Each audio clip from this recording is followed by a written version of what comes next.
top 10 all-time Piston playoff scoring streaks.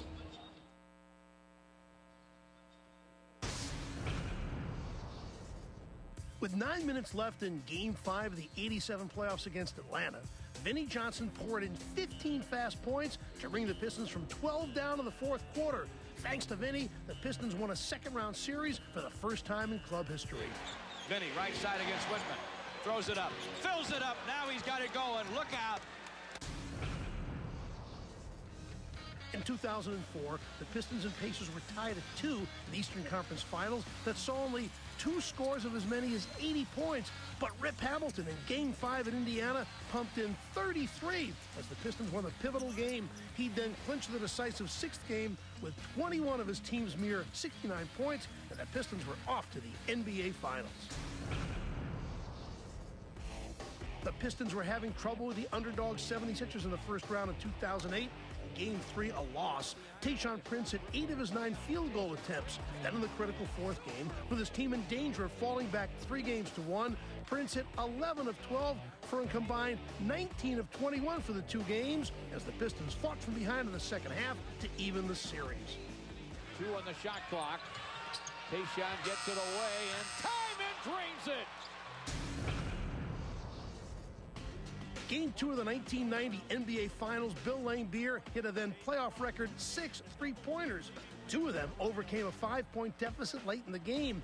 With the Pistons trailing by 2 in the final seconds of overtime, Bill's final tray gave him a 1-point lead, completing a 26-point, 11-rebound performance. Clock running down. Laimbeer fires a grand and hits with 4 seconds to play.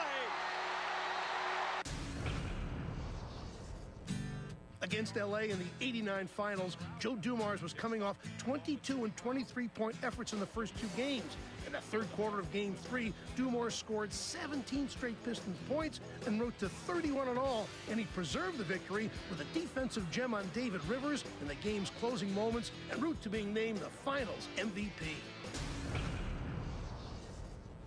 In Game 1 of the '88 NBA Finals versus the Lakers, Adrian Dantley hit 14 of 16 shots in a dominating performance at the LA Forum. Then in the second half of Game 5, Dantley scored 25 with his variety of drives and graceful fadeaways, giving the Pistons a 3-2 lead.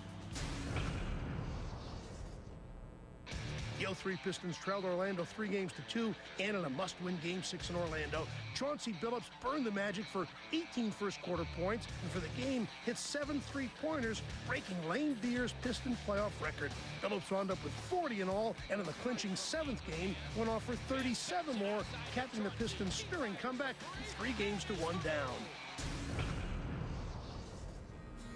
In Game 6 of the '88 Finals, Isiah Thomas had already scored 14 third-quarter points, but he stepped on Michael Cooper's foot and badly twisted his ankle. Incredibly, only 45 seconds on the clock later, he came back and with the ankle tightly wrapped, scored another 11 points in the third to give him a finals record of 25 points in a quarter. Fighting the pain and performing at all costs symbolized Isiah's unquenchable passion to win. The '85 Pistons were in danger of falling back 3-1 to the Celtics, but in the fourth quarter, Vinnie Johnson found the range. The game was at Joe Louis Arena, and the crowd roared its approval as Vinnie wound up hitting 10 of 11 shots, scoring 22 of the Pistons' 26 points in the quarter to even the series. A befuddled Danny Ainge said, "If they call that guy in Chicago the refrigerator, then Vinnie Johnson is the microwave because he heats up in a hurry." The nickname lasted, as does Vinnie's unique place in Piston history. Look out. Johnson.